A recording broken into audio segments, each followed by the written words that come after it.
My guest today is Haley Hudson. And Haley was recommended to me, seems like a couple of years ago, but it was a while, I think, wasn't it, Yes, Haley? sir. Yes, sir. As a candidate for an English position right after she graduated from college. And she left teaching for a while to be a stay-at-home mom. And now she serves as an ELA instructor at Harris County High School in Hamilton, Georgia. Welcome, Haley, and thank you for being here today. Thank you, Dr. Arnold, for having me. It's my So, pleasure. tell me about your personal educational journey, starting with elementary school. Okay. Well, it's funny because I've lived in Harris County my entire life, but I managed to go to three elementary schools in the same county. My kindergarten and first grade year were at Catala Elementary, Yeah. which is not there anymore. It was by Billy's IGA in Catala, which if you're not from here, that doesn't mean anything to you. But I went there kindergarten and first grade, and then they shut the school down. It was probably condemned, I believe. They sent everybody that lived in Catala to Pine Ridge. It was the newest elementary school. So I went there second grade, but then it was overcrowded and they redrew the lines. So then my last 3 years, let's see, third, fourth, and fifth, yes, I went to New Mountain Hill. And then from there, I went to the middle school. I went to both high schools, the old one, which is now the STC building. I went there for 2 years. And then I graduated from what is now the newest campus into year 2000. So you know Harris County schools pretty well then, don't Very well. Yes, you? sir. And you mentioned the old elementary school in Catala. I talked with Mary Sue Polly's a couple of weeks ago. Yes, sir. Mary Sue began her teaching career at Catala Elementary. Oh, wow. Yeah, I Miss, thought that was pretty neat. that is Uh, neat. she did say it was full of termites and probably I'm wouldn't sure. be safe to go in. Yes. um, so, who were the people that encouraged you to go into teaching? Well, my daddy has always been a huge advocate for education and higher education. He was not the type of man that wanted his kids to miss school.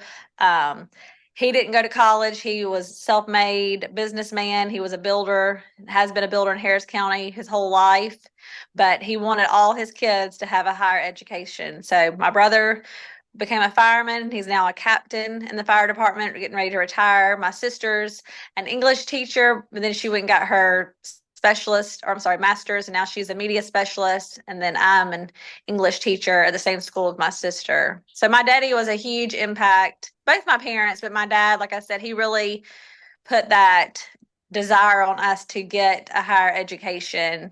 And then, of course, my sister being older, I looked up to her a ton, and she was an English teacher. And I'm thinking, well, if she can do it, maybe I can do it too.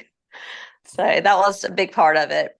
So did you choose English or did English choose you?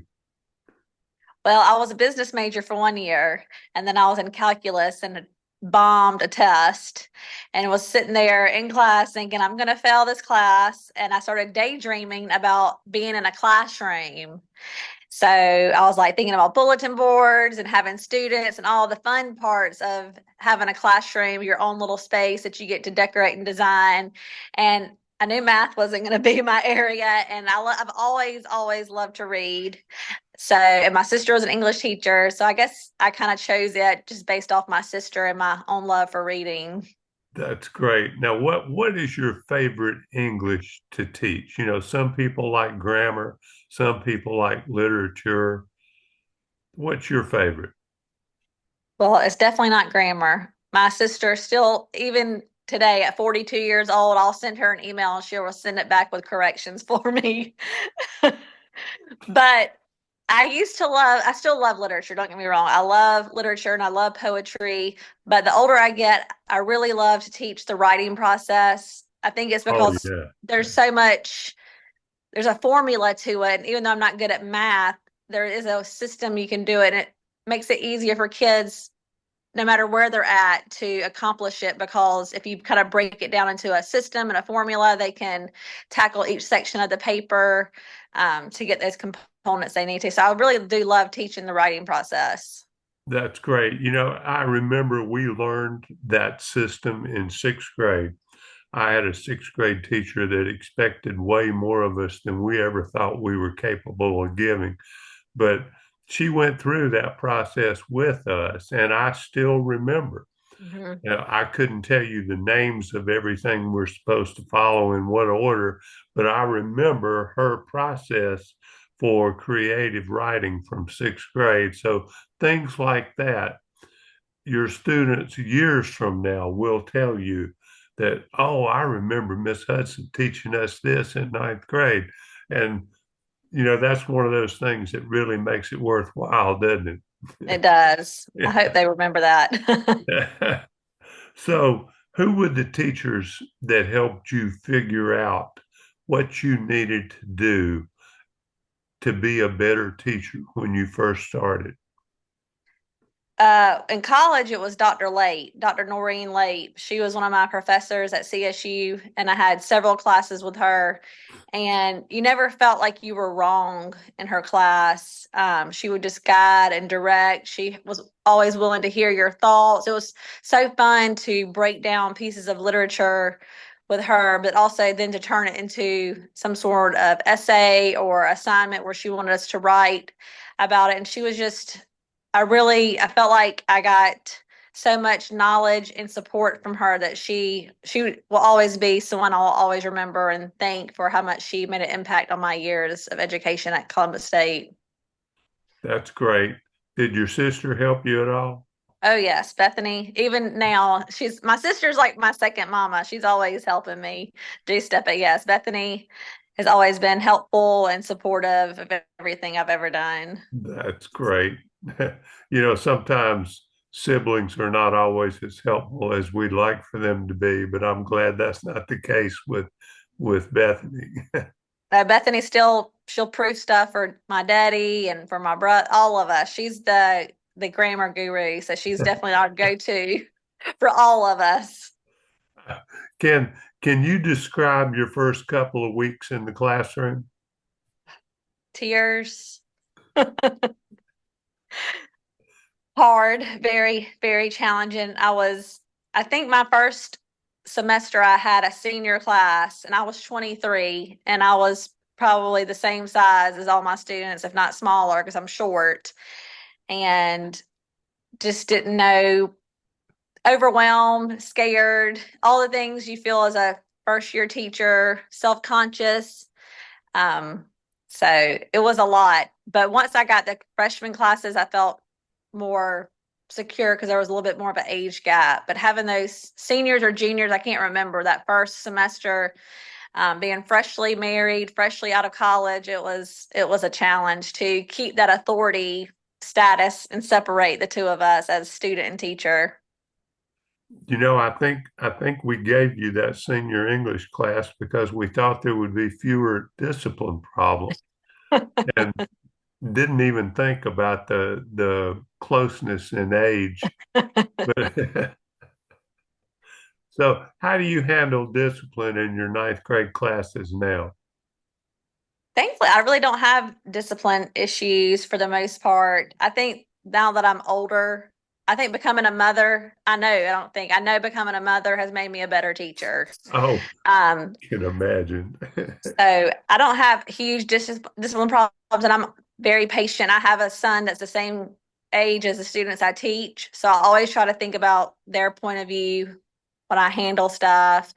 But I've always been an advocate of you respect me and I'll respect you.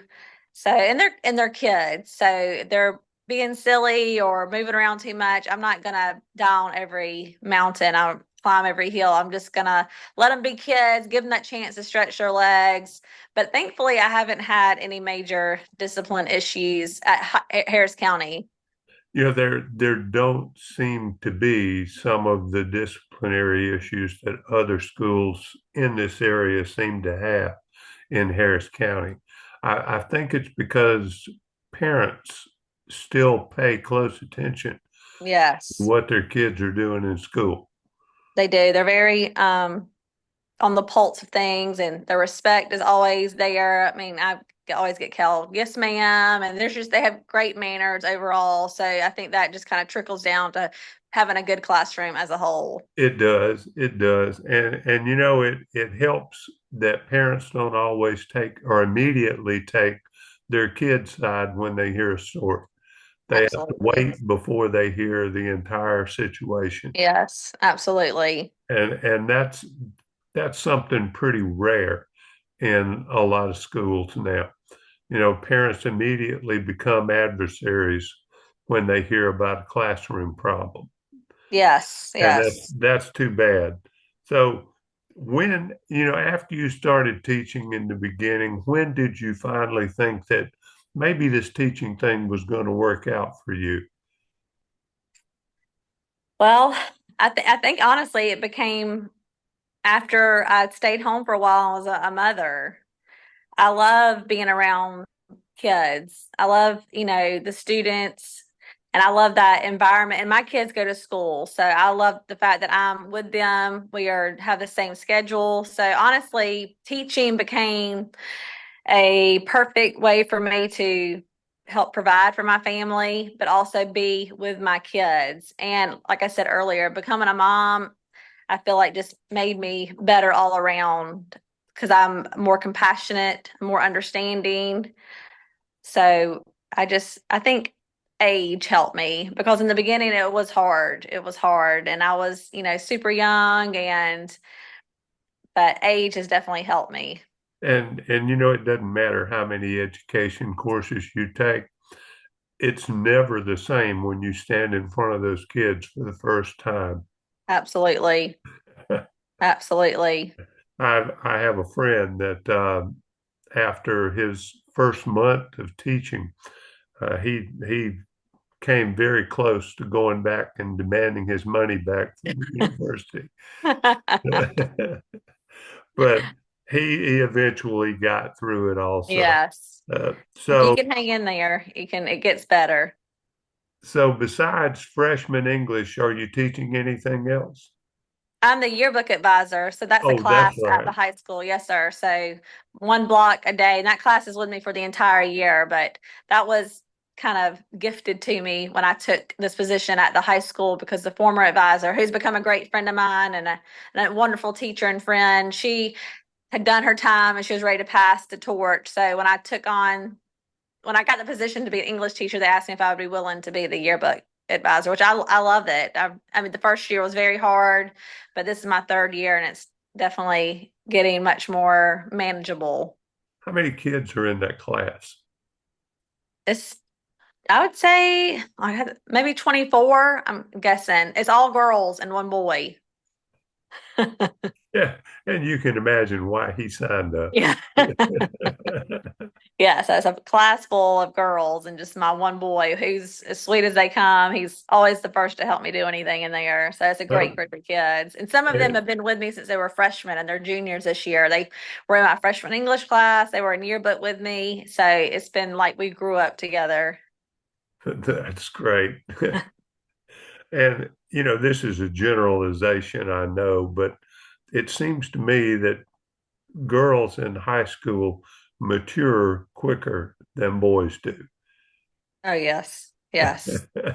Yes. Boys are just boys, bottle flipping on the table and trying to make a score in the trash can and just being, but I don't mind that. I prefer that over the alternative of them just, being not interested and no, life to them, just kind of zombies. I'm glad they're silly and having fun and wanting to be active. That's great. So, what is an average day for you now? How many classes do you teach? Well, Harris County's on a block schedule. So Muskogee, I know their classes, I think they have 7 that go the full year. Yeah. But Harris County, and it was like this when I went to high school there too. It's 4 classes a day. And my first block is my planning period. And that's where I, get my lessons kind of squared away for the day, make any lessons for, the future, any tests that need to be copies of, emails responded to, anything I need to do prepare for the day and the week, I do in that first hour and a half in the morning. any errands I got to run within the school. And then I teach. Second block is my ninth grade ELA. Third block I teach yearbook, and then fourth block is my second or my last freshman English class of the day. And then I stay until 3:40. And how many kids in your freshman classes? I think there's 27 or 28 in each class. My first class, which is second block, they're completely. I was just telling a teacher today. Second block has like 18 girls and 10 boys, and fourth block has like 18 boys and 10 girls. It's completely like unbalanced with the way my classes are as far as the number of boys versus girls, but it's fine. But that's still a lot of ninth graders to have in class, Yes, isn't yes, it is. it? My goodness. Yeah. I I had thought for some reason that the class numbers had gone down in some of the Harris County classes. I think they have a little bit. I think it just depends on what grade it is. I know a couple of teachers in the English department are doing an extended day to help make the class sizes smaller. And then I believe they've hired another English teacher. I'm not sure when she's starting. I just happened to see that on an email today. But I think 26, 27, 28 is manageable. I mean, literally, like two or three make a big difference either way. And then second semester, you'll have I'll uh, have, three different class. Well, actually, your yearbook will be the same, yes, that's the but then same. you'll have two different classes of freshmen again. Yeah, so the after Christmas it's a brand new semester, brand new classes. All the kids get new teachers and new, unless it's a year-round class, they'll have, you know, half their classes are done with credits and then they'll move on to the next four classes they need to take. How many kids at Harris County now? Do you know off the I top of your head? think it's 1,700-ish. That's a pretty big school now, isn't Yes, it's huge. It's it? huge. And a lot of those kids still ride the bus, don't they? Oh yes, that bus ramp and bus areas. There's probably 50 or 60 buses, I would imagine. Oh, goodness gracious. Uh, I'm not good at estimating, so I could be wrong, but there's a ton of buses out there. well, that's okay. When, what are the differences in students now and when you first started teaching, if any? I think, well, the biggest difference I think is, well, cell phones. When I was first started teaching, I mean, kids may have had a phone, but it was strictly to call someone and they were few and far between. So there wasn't any like cell phone issues or having the kids to put their phone away.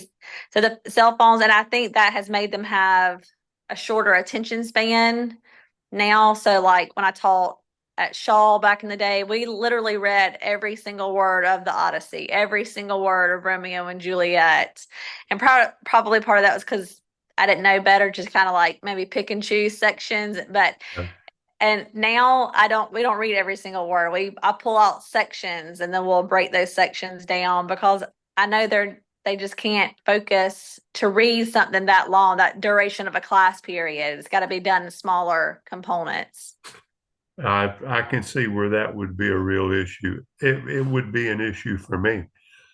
Yes.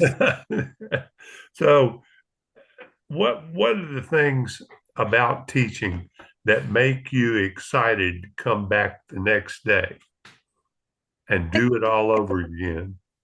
I think the kids, I really do enjoy being with the students and I like the structure of school.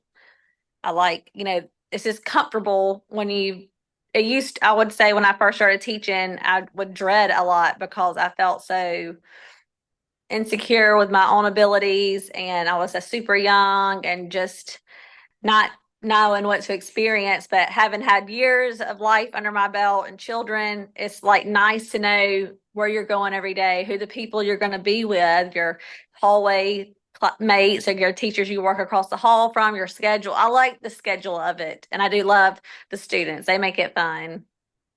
How many faculty members at Harris County do you know? I think it's in the 90s, I Yeah, believe. that would be about right for 1,700 kids, I Yes, think. sir. Yes. I wonder if Harris County has any plans to expand the high school or even build another high school. I know they've always wanted to keep it one team, one dream, one high Right. school. I think that's why they had the STC now and all these other kind of like secondary type schools. So I don't know. I mean, definitely that school's old. I mean, I graduated there the second year it was built. So it's 22, 23 years old now, I guess, Goodness which is still gracious. not super old. I mean, but compared to how much it's grown when I graduated there into what it is now. Well, every time I drive up that direction, I see a new subdivision or Yes. some more land being cleared off for Yes. housing or apartments and all that sort of Yes. thing. So it's definitely a growing area. Definitely.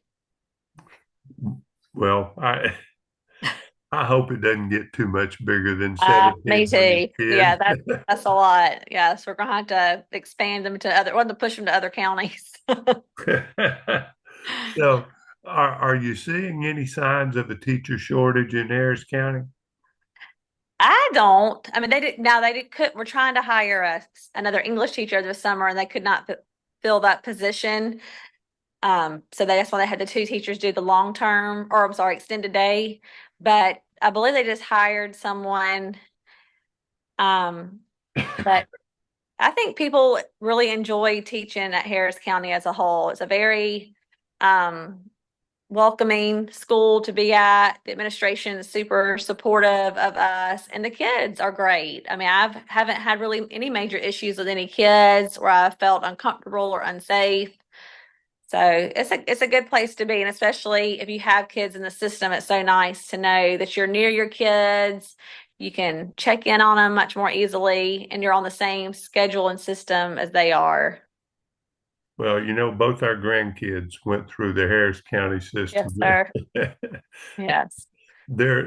Austin is in Tuscaloosa and Justin is attending Columbus Tech here in town, and they're doing well in college. And I I'm think glad. it's because of what they learned, through the teachers at the high school, well, and the elementary and middle school Yes, too. yes. Yeah, I But remember seeing Justin in the hallways my first year. there are some things that never change about some kids, and he's going to have that goofy smile when he's Yes. 40, I think. Oh, well, he's got $1 million smile, so he definitely should use it to his advantage. He's got a great smile. He's a sweet kid. He does that. Yes. Now, I have noticed, especially in Muskogee County, there are many, many teaching positions that have not been filled. And it seems that the numbers in schools of education, not just around here, but nationwide, have dropped significantly because people just don't want to go into teaching. Um, what do you think the reason behind that could possibly be? I mean, pay is probably part of it. And then a lot of schools depends, and also depends on, I think, the type of school you're in. So if you're at a school that's having to incorporate a lot of new procedures and policies, there's can be tons of paperwork. So if you're in a school or a system where there's just as much paperwork as there is teaching, then it takes the joy out of the job. I couldn't imagine being like a teacher that you're having to spend half your day filling out forms and case management for kids because that eats up a ton of your time and you're pushing a pencil as opposed to, teaching a classroom. Yeah, you don't get to do much planning with your planning period No, in cases like no, that. no. It's trying to keep up with the paperwork that you're Yes, the already paperwork I think is, behind of. yes, I think so too. Definitely.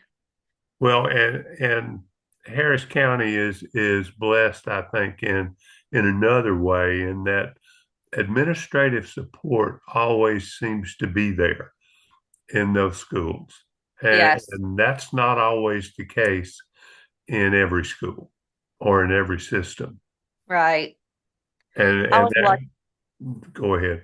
I was lucky. This is the third school, but obviously you were my principal, and I would not have made it 5 years at Shaw had it not been for you. I was, again, so young, and it was just a challenging few years, but you were always there to support me and encourage me. And then when I went back to work, my principal at Blackman Road was very helpful, and I learned a lot under her as far as a lot of things that necessarily weren't about the classroom, but the grade book and balancing the grade book and things that have been beneficial to me going into the high school because I was out of the loop for so long. I had to pick up a lot of new skills at Blackman Road teaching there. And I love teaching middle school, but I definitely prefer high school. Miss Snyder's been great, and all the administration there is very kind and always encourages us to keep our family first, which is nice. What what would your answer be if your son or daughter told you in a couple of years, I think I want to go into teaching? Would you encourage that, or would you encourage them to keep looking? I would definitely encourage it, especially for my daughter, because I think she's like me and we love to be around people and to help people. So I think she would be a great teacher, especially like elementary, because she's very sweet and likes to engage with kids and other people. My son, I don't think he would, I would probably discourage it just because of his personality. He's, I just don't know if he would like that type of classroom environment, and but you never know. I don't know. Maybe it was like a hands-on type class, but just because of his personality, I wouldn't think it would be a fit for him. But I think he could do it if he wanted to. Obviously, I'll support whatever my kids want to do. I think it's a great profession. It's an honorable profession. So I have no qualms with anybody wanting to be in the education field. I would just strictly based off of personality would be my only reason. Have either one of them expressed an interest in music? My son played the piano for several years, and he was a good piano player, but he didn't love it. Natalie loves to sing and dance, but neither one of them are super involved in music at this point. I think Natalie is starting to get more interested because, like I said, she loves to sing and she loves to dance. At Lane, he's he's a pretty black and white guy. He likes to build stuff with his hands and create things. So I don't know if music will ever be for him, even though he has the talent to do it. He's definitely got the natural talent, but it's not something that he loves. He doesn't love listening to music. Where Natalie like knows every song on the radio, so I think it'll come more with her with time. But Lane, I think he enjoys it and appreciates it, but it's not something that he would ever really pursue. But I could be wrong. I bet your dad smiles every time that he talks about building something or Yes, learning to yes, use a new tool. yes, definitely makes my daddy happy. That's great. So, what advice do you have for students that think they might want to go into teaching? What advice do I have? I'd be sure that's what you really want to do, and to not expect your students to be perfect because you're not perfect. Don't set a bar so high that they can't reach it. I just feel like you should meet them where they're at and help them get to the next place, not necessarily set the bar so high or they can't even attain it, because every child's coming from a different walk in life, a different home environment, a different financial environment. So again, becoming a mom and the type of mother I had who is just full of compassion and mercy for everybody, it just makes you want to help and not necessarily just judge on what they can do, but help them get to the next place. So I think always just being be gracious and be understanding of people. That's a great way to put it. And I think that empathy is so important. Yes. I've never met uh, a great teacher without a deep sense of caring and empathy for students, and like you said, where they are, and taking Right. from that position and not wishing they were all better trained or Right. smarter or whatever. Right. That's great advice, and I'm glad you have learned that. Yes. Yes, sir.